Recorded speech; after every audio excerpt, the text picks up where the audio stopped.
Hello everyone and welcome to the Green Man channel. Hope you're all good and well, and Happy New Year as well as I embark on my first video of the year of 2024.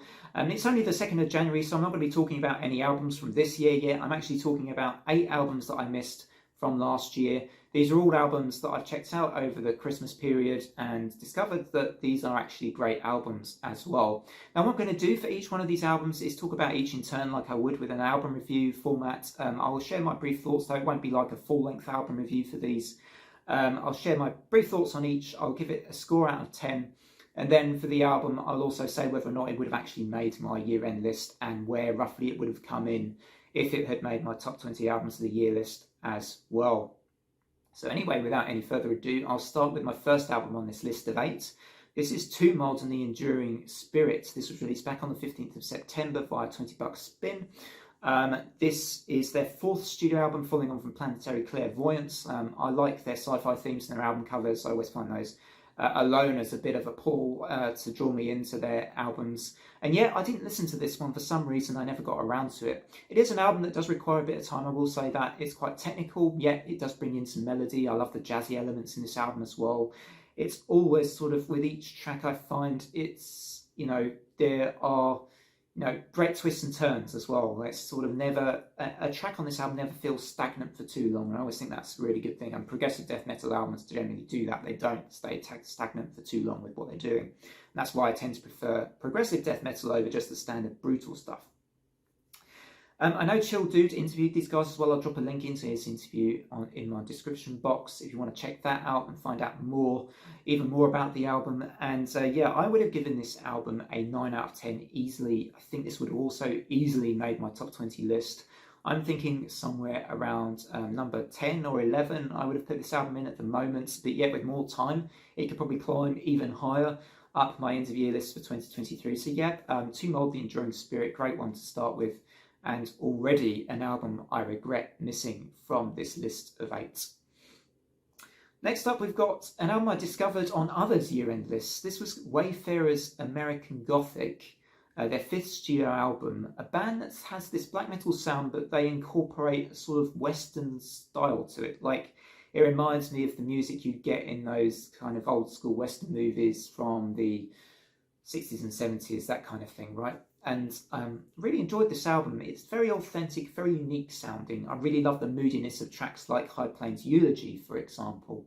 The thing for me, though, this album didn't quite light my fire in the way a lot of other of these 8 albums did. So therefore, I probably would give this a somewhat reserved 8 out of 10. That's still a great score, but all of these are great albums. But it may not have made my top 20 list just because it didn't quite spark.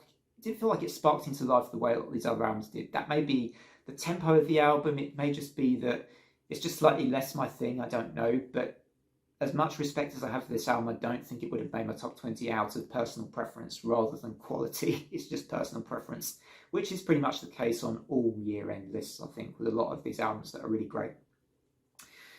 Moving on from Wayfarer's American Gothic to Moonlight Sorcery and Horned Lords of the Thorned Castle, an album title you don't want to be saying too late at night after a couple of drinks, because most likely you will fail miserably. But yeah, I really enjoyed this album from these guys. This is a Finnish band. This album was released back on the 29th of September via Avant-Garde Music. Out of all these records, this is definitely one of the albums I've enjoyed the most over the Christmas holiday season. It's the guitarist of this band. He has a really long name, which I'm going to struggle to say. Loitsamistari Takakalo. I've butchered that, I'm sure. But my words, his guitar solos are the thing for me that I love most about this album. And being somewhat, being a guitarist and just loving great guitar work, I'm always slightly biased towards those albums which introduce just these phenomenal guitar solos like this one does. It's a black metal album, but I haven't talked much about what the album actually is. So it's a black metal album, but it sounds like power metal at its heart. It's a kind of soul, is like the soul of a power metal album. I almost want to call it a blackened power metal album, but I'm not sure whether genre nerds will come after me for saying that. But it's sort of, it has that vibe, because the solos are so flamboyant, so dynamic, sort of have a real edge to them. And you're waiting for each one of those solos to come in whenever they come into every song. And, if anything, the album is a little bit sort of samey in tone, I would say, and often the structures of the songs to me aren't always quite what they could be. But despite that, like slight criticism, this album would have easily made my top 20 and probably made my top 10. I would have put this in, I think, at 7 or 8 on my year-end list because the enjoyment value, the replay value of this is the album I've played the most over Christmas. I think it was, a couple of you have chosen this album, a couple of YouTubers out there I know have chosen this one. And when Nick Franco chose it on Sea of Tranquility, on their sort of getting together, the Hudson Valley Squares, I think, that reminded me about it. And I was like, yeah, that sounds really like what I'd enjoy. So yeah, I'd give this an 8.5 out of 10. There are a couple of imperfections about the album, but it's so enjoyable. It goes straight towards the top of my list at number 7, I think. I would say number 7 or number 8.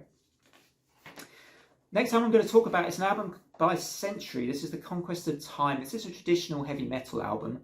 One that I did really enjoy. It has lots of really solid tracks on. This was released on the 21st of April via Electric Assault Records. And yeah, it's a really solid album. As much as I enjoyed this one, rather like with the Wayfarer album, I found that there wasn't much that sort of, it's like the album lacked a little bit of power and thrust. That's the way I'm going to put it. It lacked a bit of power and thrust. I really enjoyed the songs. I thought they were all well written, really solidly performed tracks. It's like it just lacked that power and thrust behind it. So it's not quite, I would say, I would give this an album a 7 out of 10 for me. My favourite tracks include Sinister Star and Master of Hell. But I don't think I would have quite included in the top 20 list because it hasn't quite, out of all the albums I've listened to over Christmas, it hasn't quite made a lasting impression. However, I probably would still include this on a top 40 or a top 50 year-end list had I done that, because it's still a very, very good, very accomplished record. So after Century of the Conquest of Time, we go back to another death metal release. 2023, as many have said, was the year of death metal. I did have a few death metal albums in my top 20, the likes of Dying Fetus, making my top 10, and Entheos, a technical death metal album, making my number 3. And this album would have probably made my top 20 as well. Another high entry probably as well, I'd say, maybe number 10 or 11 next to the Tomb Mold record, somewhere around there. So if you don't know this band very well, they're kind of brutal. I didn't know them very well before checking out this album, actually, in all truth. Death metal for me, the sort of more brutal side, I'm not always so into, but the way this album is done, it's very, very clever. It gets its themes across really well. It gets some melody in. It sort of has the spirit of a Gojira album, and I say that because of the melodic moments in the album remind me of some of those recent Gojira choruses. They're a little bit, just a tiny bit of atmosphere. It's still bludgeoning death metal, and it's still oppressive, but it's in a way which they spare for a few moments here and there to get the message of this record across, I think, and to incorporate those little bits of melody in order to do that. Amazing record. My favourite tracks, Scores of the Offspring, The Storm Upstairs, and A Photic Doom, I think it's called. All those tracks are fantastic. This album would have definitely made my top 20 list. I can see why so many of you talked about this record, reviewed this record, and why it made a lot of end of year lists that I've seen. It's just fantastic. There's no other word for this album. It really is epic. It's fantastic. It's phenomenal. And delivered to a T. I would have put this album in my top 20, 8.5 out of 10, I would say, and like I say, would have come in around the 10 or 11. But again, with the Tomb Mold record like that one, haven't had perhaps enough time with this record to really make an absolute final judgment which position it would be in my top 20, but somewhere pretty high. Now next up we move to perhaps calmer waters, or maybe I should say dark waters, with Delane's latest release. With new singer Diana Lear taking over from Charlotte Wessels. This album came out via Napalm, of course, way back on the 10th of February. I think I did listen to this album briefly, but I don't think it piqued my interest enough for me to go back to it. Now I've been back to it, and each listen I've given to it, I've given it a few listens over Christmas. Each listen, I've liked it more and more and more and more and more. I probably would have, on my first couple of listens, given this quite a conservative, like 7 out of 10 or something like that. It's now probably an 8, at least an 8 out of 10. I'm really digging this. Lots of replay value. I guess some loyal Delane fans, or some Delane fans will not like Charlotte's departure from the band, because that's what always happens when a singer leaves. the fan base can get pretty upset about it. But I think Diana's done really well on this album. Her performance is excellent. As I say, don't know Delane hugely well, but I've been discovering more of their stuff quite recently. And yeah, I love the guest spots by Paolo Ribaldini and Marco Hitala, formerly of Nightwish, of course. Those actually bring the album up another level, those tracks, and they've sort of slightly changed my opinion as well of the album because they're so good, those songs. So I'd have given this an easy 8 out of 10. And this would it have made my top 20 though? I think it's right on the edge of my top 20 actually. An honourable mention for sure. A top 30 entry, yes, as well. I think maybe 22 or 23 or 24, somewhere around there. You know, not going to be too specific on this one. It wouldn't have quite made my top 20 list, I don't think. But it's definitely a contender there. It's in the mix. It's knocking on the door of the top 20 list by the Green Man. Really good album still. Next up, I'm not going to spend much time at all on this next album. This was Cobra Spell666, a band formed by Sonia Anubis in 2019. She's formerly of the band Burning Witches and Crypta as well. This is her own project, basically, and I really enjoyed this. This was released back on the 1st of December via Napalm Records. So actually this one I haven't had much time with anyway, so I'm not going to say I regret not including this one in my top 20. I don't think that by the 1st of December I was forming up my end of year list. I'd recorded it, I think, as well because of my laptop problems. So yeah, I didn't really obviously check this out, mostly because it was quite a late release. I'm not going to spend too much time talking about this one for a very obvious reason. I'm about to talk about this, doing a full-length album review on this very shortly. So I'm only going to spend a brief moment on this, saying that this is a glam metal album. It is done in the style of those Motley Crue 80s albums, the likes of Aerosmith, I would say, and Wasp come to mind with this one. It's a really solid album. You know, I'm going to spare my thoughts. I'm not going to give a score to this one because I'm about to share my final album review of it. But still a solid album. The performance level on this album from all the musicians is excellent. All these women deliver a great performance on here. That's what I will say in this part of this video. And yeah, full review to follow on that one. So I will leave that one there with you until my full-length album review coming up in just a moment. Now, last but by no means least, in fact, this album probably would have been the album that got highest up on my year-end list. This album has shocked me in the absolute best way possible. This is an album which I have also not seen on many other year-end lists, I think, apart from Metal Hammer's end-of-year list. Which, you know, not any YouTuber year-end list. I've not seen this one appear on there yet. This one has surprised me probably the most. On an emotion, this album reached out to me on an emotional level. This is Within Temptation and Bleed Out rather. Came out back on the 20th of October via Force Music. Now, Within Temptation and I can dip into their music, quite enjoy it, but rarely does their album quite fully connect with me. Their albums quite fully connect with me, and by that I sometimes find their music a little linear.